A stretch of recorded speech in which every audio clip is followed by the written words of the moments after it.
Movie के start में हमें एक लेडी दिखाई जाती है जिसका नाम है चेन शूली। इसकी रिसेंटली डाइवोर्स हुई है। इसका और इसके हस्बैंड का एक बेटा भी है। इसके बेटे का नाम है पे वे। शूली चाहती है कि जैसा वो चाहती है उसका बेटा बिल्कुल वैसा करे। इसने अपने बेटे की कंप्लीट कस्टडी भी ले ली है और ये उसके साथ नए घर में शिफ्ट हो गई है। घर में एक वर्कर शूली की हेल्प कर रहा होता है बॉक्स उठाने में और जैसे ही वो चला जाता है ये फ्लोर क्लीन करना स्टार्ट कर देती है क्योंकि इसको डस्ट और गंदगी से चिढ़ है। इसको जर्म फोबिया है। हम देखते हैं कि ये हर वक्त सफाई ही करती रहती है। अब एक दिन जब ये अपने बेटे के रूम की सफाई कर रही होती है तो इसको बेड के नीचे से कोई बॉक्स मिलता है। इसे उस बॉक्स पर शक होता है। ये उसको खोलती है। उस बॉक्स के अंदर इसको स्कूल की स्टैम्प मिलती है जहाँ पर इसको पता चलता है कि इसका बेटा एक्चुअली में इसके सामने फेक टेस्ट दिखाता रहा है। स्कूल में पेवी अपने फ्रेंड के साथ बैठा होता है और ट्रिप की बातें कर रहा होता है। तभी एक लड़की आती है और पेवे की फ्रेंड का जैकेट मांगती है। तभी एक लड़का उठकर पेवे के फ्रेंड की जैकेट उसको दे देता है। पर तभी यहाँ पर सब लोग इस लड़की का मजाक उड़ाने लगते हैं। हम यहाँ पर पेवी को देखते हैं। वो अपने रिपोर्ट कार्ड की एक फेक कॉपी बनवाता है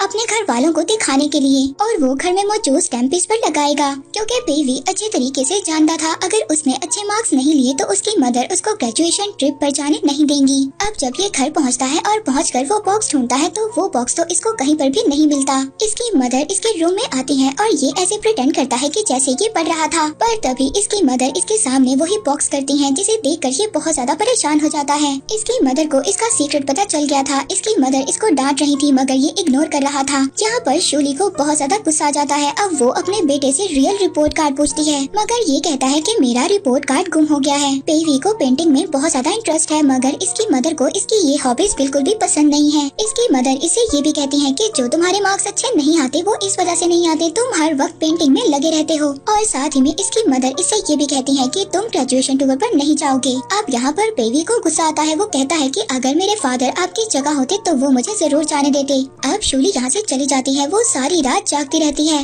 इसके बाद वो अपने बेटे का गुस्सा ठीक करने के लिए उसका दरवाजा खटखटाती है मगर यहाँ पर पेवी कोई भी आंसर नहीं करता। इसके बाद ये एक स्टोर पर जाकर सिगरेट खरीदती है। वहाँ पर शूली को एक एडवर्टाइजमेंट दिखती है जहाँ पर एक आदमी कह रहा था क्या आपके बच्चे भी आपका कहना नहीं मानते। शूली जब ये सुनती है तो फौरन से उसकी तरफ देखती है। ये बड़े ही ध्यान से इस वक्फे को सुनने लगती है। एडवर्टाइजमेंट में ये बताया जा रहा था कि साइंटिस्ट ने अपनी टेक्नोलॉजी को यूज कर एक ऐसा रिमोट बनाया है जिसमें कि बच्चे माँ बाप का कहना मानेंगे। अब एडवर्टाइजमेंट में ये तो नहीं बताया गया कि एक्चुअली में ये प्रोडक्ट है क्या। पर तभी शूली को अपने पास वही खड़ा आदमी दिखाई देता है जो इसने एडवर्टाइजमेंट में देखा था। वो यहाँ पर शूली से पूछता है कि क्या आप इस डिवाइस में इंटरेस्टेड हैं। उधर हम पेवी को देखते हैं जो देर से उठता है और जल्दी से अपने स्कूल के लिए तैयार होता है। रास्ते में वो एक लड़के से टकराता है। इसके बाद वो स्कूल जल्दी जाने के लिए टैक्सी में बैठ जाता है। टैक्सी का ड्राइवर इससे बातें कर रहा था। इसको ऐसा लग रहा था कि जैसे सेम डे इसने कल भी गुजारा था। जब ये क्लास में पहुँचता है तो ये लेट था। ये अपने साथ वाले फ्रेंड से पूछता है कि आज क्या डेट है। वो बताता है कि आज जून 7 है। इस पर पेवी उसको कहता है कि ये डेट तो कल थी। इसको बहुत ज्यादा गुस्सा आ जाता है। इसके बाद ये स्कूल से बाहर जाता है और अपने फ्रेंड्स के साथ बैठा होता है।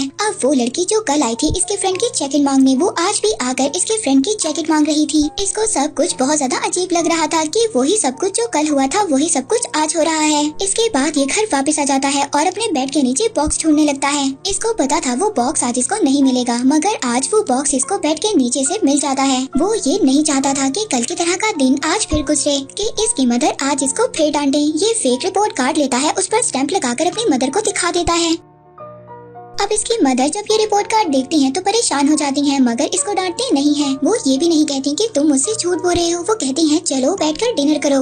अब अगले दिन भी ये लेट ही उठता है। जब ये दोबारा जा रहा होता है तो रास्ते में उसी लड़के से टकराता है और तो और सेम टैक्सी में बैठता है। टैक्सी का ड्राइवर भी इससे बातें कर रहा था। वो वही बातें कर रहा था जो कल उस टैक्सी ड्राइवर ने की थी। अब इसको यहाँ पर ये बात समझ आ जाती है। अब यहाँ पर इसको समझ आ जाती है ये एक लूप में फंस चुका है। हर दिन वही होता है जो पिछले दिन हो चुका है। अब ये स्कूल जाता है और डेट चेक करता है। उस दिन भी 7 जून ही था और साथ ही में वही लड़की आकर दोबारा से इसके फ्रेंड का जैकेट मांगती है। अब ये बहुत ज्यादा परेशान हो गया था। ये घर दोबारा आता है और अपनी मदर को वही फेक कार्ड दिखाता है मगर आज इसकी मदर इस कार्ड पर बिलीव नहीं करती। वो कहती है कि मैंने तुम्हें 3 चांसेस दिए हैं ताकि तुम अपनी गलती को ठीक कर सको मगर ना ही तुमने अपनी गलती को ठीक किया और ना ही कोई सबक हासिल किया। पेवी अपनी मदर को बहुत ही हैरानी से देख रहा था। पेवी की मदर उसको बता रही थी अगर तुमने अपनी गलती को ठीक नहीं किया तो तुम हमेशा इसी इसी लूप में फंसकर रह जाओगे। इसकी मदर इसके सामने रिमोट निकालती हैं और रीसेट का बटन सेट करती हैं और यहाँ पर बेबी नेक्स्ट मॉर्निंग के लिए रीसेट हो जाता है। आज भी 7 जून में वो चौथी दफा उठा था। इसकी मदर ने उसी स्ट्रेंजर से इस डिवाइस को लिया था। इसकी मदर ये डिवाइस इसको टॉर्चर करने के लिए यूज कर रही है। अब बेबी की मदर इसे कहती है कि दोबारा गलती मत करना। बेबी आज भी फेक रिपोर्ट कार्ड अपनी मदर को दिखाता है फेक स्टैंप लगाकर। 4 दिन तक वो उसी दिन को रिपीट करता रहता है। अब जब वो इस लूप से थक चुका था तो वो रियल रिपोर्ट कार्ड अपनी मदर के सामने लाता है। अब इसकी मदर खुश हो जाती है। उनको समझ आ गई थी कि इस रिमोट का यूज कर वो अपने बच्चे को कंट्रोल में कर सकती हैं। मगर यहाँ पर कहानी खत्म नहीं हुई। अब उसके माइंड में एक नया प्लान आ गया। वो अपने बेटे के सामने करेलों का सालन रख देती है। इसके बेटे को ये बिल्कुल भी पसंद नहीं था, मगर वो ये टेस्ट करना चाहती थी कि इसका बेटा इसकी बात मानेगा या नहीं मानेगा। मगर इसके बेटे को तो अब अपनी मदर से डर लग रहा था। ये वही करता है जो इसकी मदर कहती है। इसकी मदर इससे कहती है कि कल सुबह से तुमने अपने पुराने ग्राम स्कूल में जाना है। इसका मतलब ये था कि अब ये अपने दोस्तों से भी नहीं मिल पाएगा। और तो और इसने अपने बेटे के लिए एक प्लान बनाया है कि ये एक दिन को 15 दिन रिपीट करेगा। इसी तरह जब एक लेसन वो 15 दिन रिपीट करेगा तो उसको वो लेसन अच्छी तरह याद होगा। इसके फ्रेंड तो उसको एक ही बार पढ़ेंगे। अब जब ये स्कूल जा रहा था तो इसकी मदर इसको अपने पसंद के कपड़े पहनाती है। ये अपने स्कूल का पहला दिन 15 दफा रिपीट करता है। पेवे यहाँ पर अपनी लाइफ को खुद नहीं गुजार रहा था, बल्कि उसकी लाइफ पर उसकी मदर का कंट्रोल था। पेवे को अब इस लूप से घुटन महसूस हो रही थी। पेवे एक दिन अपने टीचर से मिलता है। ये अपने टीचर से कहता है कि मेरी मदर से रिक्वेस्ट करें कि वो मुझे ट्रिप पर जाने दें। अब टीचर जब पेवे की मदर से आकर मिलता है तो इसकी मदर को गुस्सा आ जाता है। वो कहती है कि मैं आपसे ज्यादा अच्छा अपने बेटे के बारे में जानती हूँ, आपको मुझे बताने की जरूरत नहीं है। नेक्स्ट डे हम देखते हैं पेवे एक लड़की से लाइब्रेरी में मिलता है जिसका नेम है चिंग फिंग लैन। दोनों को पेंटिंग और जूडो का शौक था। ये दोनों एक दूसरे के बहुत अच्छे दोस्त बन जाते हैं। ये दोनों प्रॉमिस करते हैं कि नेक्स्ट डे ये लोग जरूर मिलेंगे। ये देखते हैं कि आहिस्ता आहिस्ता इनकी फ्रेंडशिप बढ़ती जाती है। हम देखते हैं पेवे एक दिन अपनी क्लास छोड़कर फैंग लैन के घर पहुंच जाता है। फैंग लैन यहाँ पर उसको अपनी मदर से मिलवाती है जो कि एक पेंटर है, और इसके बाद उसको अपने फादर से मिलवाती है जो कि एक म्यूजिशियन है। फैंग लैन के पेरेंट्स पेवे की मदर की तरह बिल्कुल भी नहीं है। इसके बाद पेवे फैंग लैन के साथ टेरेस पर जाता है। ये दोनों वाटर गन की हेल्प से पेंटिंग करते हैं। बहुत टाइम के बाद पेवे ने इतना सारा फन किया था। फैंग लैन पेवे को बताती है कि उसकी ख्वाहिश है वो न्यूयॉर्क जाकर आर्ट्स की स्टडी करे।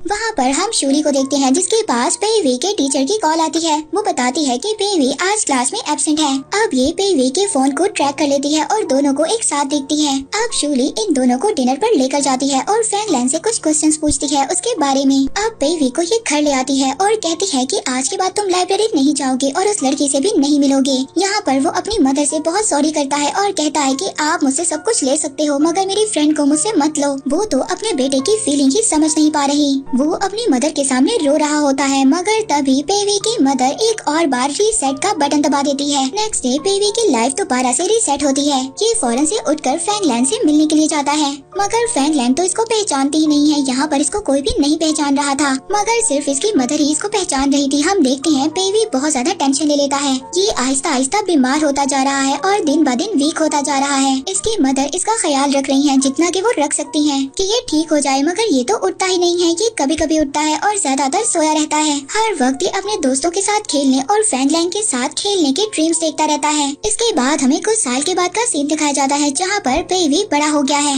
इसको एक हाई इनकम जॉब मिल गई है और ये अपनी मदर के घर से निकल चुका है, मगर अब भी इसकी मदर इसकी लाइफ में बहुत ज्यादा इन्वॉल्व है। आज भी उनको जर्म फोबिया है और आज भी वो अपने बेटे को कंट्रोल करना चाहती है। पेवे एक लड़की को लाइक भी करता है, मगर उसकी मदर को उसका उस लड़की से मिलना बिल्कुल भी पसंद नहीं है। पेवे की मदर यहाँ पर एक लड़की को पसंद करती है। पेवे की मदर एक दिन एक डिनर अरेंज करती हैं। वहाँ पर वो पेवे और उसी लड़की को इनवाइट करती हैं। वो बताती हैं कि ये लड़की अमेरिका से आई है। वो चाहती थी कि पेवे उससे बात करे, मगर पेवे उसमें बिल्कुल भी इंटरेस्टेड नहीं है। डिनर के बाद शूली इन दोनों को अलग करती है, तो वहाँ पर वो लड़की उसको बताती है कि वो पेवे को बिल्कुल भी पसंद नहीं करती और ना ही उसे शादी करना चाहती है। पेवे भी उसको कहता है कि वो किसी और लड़की को पसंद करता है। ये लड़की पेवे को बताती है कि अमेरिका में उसकी लाइफ कैसी थी। यही बात से पेवे को फैंग फैंगलैन याद आ जाती है। वो आज भी फैंगलैन को याद करता है, उसको बिल्कुल भी नहीं भूला। उसकी मदर किस तरह से उसकी लाइफ में इन्वॉल्व हुई, वो आज भी अपनी मदर को ब्लेम करता है। अब जब ये घर आता है तो इंटरनेट पर फैंगलैन का नाम सर्च करता है।